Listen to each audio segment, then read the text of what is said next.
Letzte Woche Mexiko, heute in Kolumbien, in Medellin. Aber stopp, erst das Intro.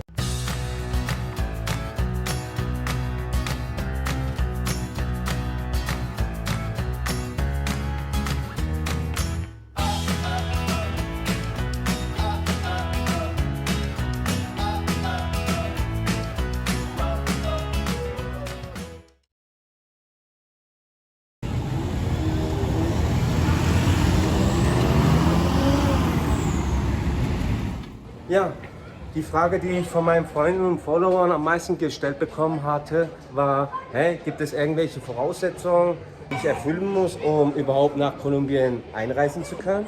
Ja, gibt es. Aber ganz harmlos. Und zwar benötigt man seit dem 1. August 2021 auch keinen PCR-Test mehr für die Einreise nach Kolumbien. Das heißt, ich musste nicht mal einen Test machen.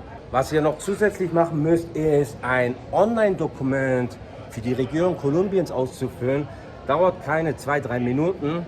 Ich habe den Link übrigens erhalten, nachdem ich ein Ticket gebucht hatte, und zwar von der Reiseagentur. Und ja, ich habe einen Link erhalten, auf den Link geklickt und dann wird man weitergeleitet und dann muss man, glaube ich, 7, 8 Felder ausfüllen und das war's. Ach ja, und falls es einem interessiert, wie das Dokument genannt wird, das wurde irgendwie, ich hoffe, ich kann es jetzt richtig aussprechen, das nannte sich irgendwas mit Confirmación de Registro de Migración. Ich kann mich nicht mehr genau erinnern, aber irgendwas in der Richtung. 6, 7 Textfelder ausfüllen, senden, that's it. Ja, Freunde, ganz wichtig, denn das habe ich wirklich kurz vor meiner Hinreise nach Kolumbien erfahren. Ihr benötigt für die Einreise nach Kolumbien einen Nachweis für ein Rückflugticket. Das heißt, ihr müsst nachweisen, dass ihr zu einem bestimmten Zeitpunkt Kolumbien in eine Richtung verlassen müsst oder werdet. Attila Dahan geht wieder. Ja, ich hatte wie gesagt diese Info kurz vor meiner Hinreise und ich habe mir ein flexibles Rückflugticket gebucht und gegebenenfalls muss ich umbuchen, wenn sich irgendwelche Pläne ändern. Freunde, das Rückflugticket benötigt ihr, das ist ganz wichtig. Ich bin ja von Cancún nach Medellin geflogen und bereits in Cancún haben mich Angestellte von der Airlines, ja, die wollten schon mein Rückflugticket sehen. Und man kann nicht fliegen, wenn man schon in Cancún nicht nachweisen kann, dass man ja, ein Rückflugticket besitzt. Ja, in Medellin angekommen, das gleiche Spiel, dann mit den kolumbianischen Behörden, die dann mein Ticket sehen wollten für meinen Rückflug und die auch ziemlich detailliert ausgefragt hatten. Zum Beispiel wollten sie wissen, wann ich fliege, welche Uhrzeit, Fluggesellschaft etc. etc. Ich habe zum Glück kurz vor meiner Ankunft in Kolumbien nochmal drauf geschaut und wusste, was ich sagen musste. Was haben Follower oder Freunde noch gefragt? Ach ja, Visum, 3 Monate für jeden deutschen Bundesbürger und wenn ihr wisst, dass ihr länger bleiben wollt, könnt ihr auch einen längeren Visum beantragen. Sollte eigentlich unter bestimmten Voraussetzungen, aber ich habe ehrlich keine Ahnung, ich habe keine Erfahrung in diesem Bezug. Sollte unter bestimmten Voraussetzungen aber auch kein Problem sein. Ja, ich habe vor, zunächst 3 Monate hier in Kolumbien zu bleiben. Ich werde euch im nächsten Video genau erzählen, warum ich hier in Medellin bin.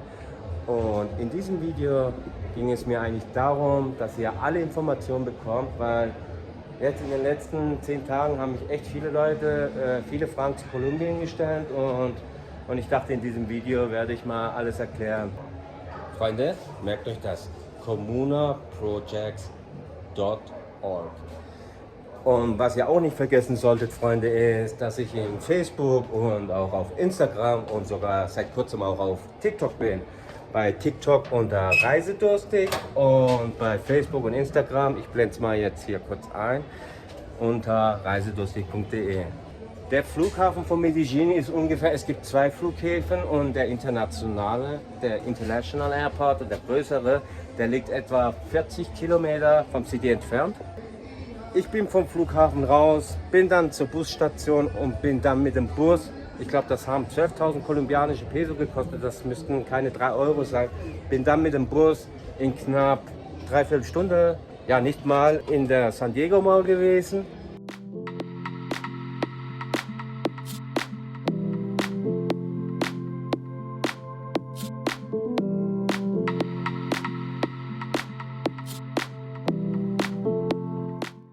habe anschließend ein Taxi genommen und bin dann direkt zum Hostel Oasis gefahren.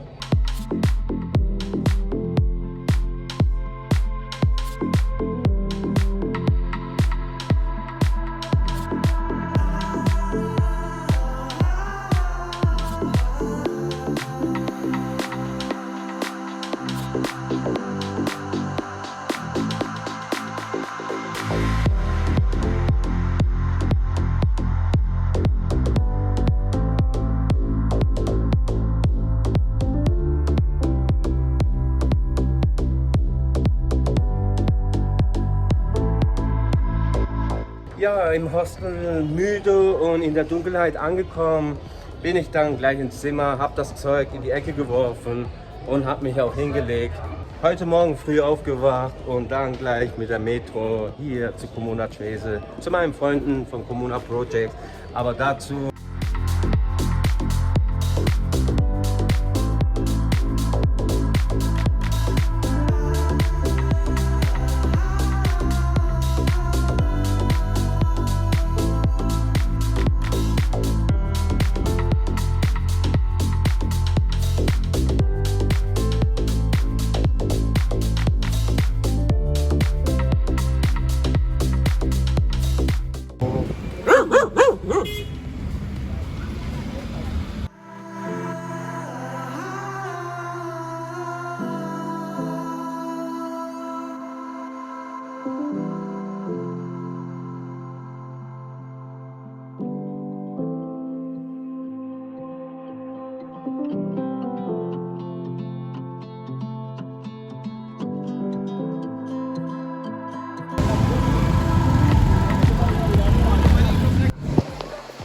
Ja, Freunde, das, was ihr jetzt gerade gesehen habt, dieses Rappi-Abzeichen, das ist eine Firma hier in Kolumbien, gibt es auch in Mexiko. Und die machen Lieferservice für Restaurants. Das heißt, wenn irgendjemand hier ein Restaurant hat und keine Fahrer, der kann die dann buchen. Finde ich ganz praktisch, kann man auch in Deutschland einführen. Okay, Freunde, ich hoffe, ich konnte jetzt in diesem Video die ersten Fragen zu Kolumbien klären. Und ich muss leider jetzt rein zu den Jungs und wir haben jetzt bald ein Meeting. Ich hoffe, das Video war informativ und falls noch nicht geschehen und falls euch das Video gefallen hat, würde es mich sehr freuen, wenn ihr das Video liked, A, und B, wenn ihr mir folgen würdet, falls noch nicht geschehen. Ja, Freunde, dann würde ich sagen, bis nächste Woche, bleibt gesund und ja, euer Bora von Reisedurstig aus Medellin. Peace.